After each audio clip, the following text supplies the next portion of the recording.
ఇయాల హస్తంపాటి మహిళా మంత్రి సీతక్క మేడం ములుగు జిల్లా వెంకటాపూర్ నాచారమ్మ గుడికి పోయిందుల్లా పోయి దేవతకు మొక్కులు చెల్లించి సర్కార్కి చెప్పి గుడికి కావాల్సిన నిధులు కేటాయిస్తానని చెప్పిందట.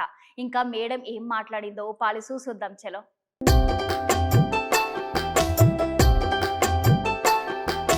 అవునోళ్ళ ఇవాళ చేగుర్తు సర్కార్ మంత్రి సీతక్క వెంకటాపూర్ నాంచారమ్మ గుడికి పోయి మొక్కులు చెల్లించుకున్నది.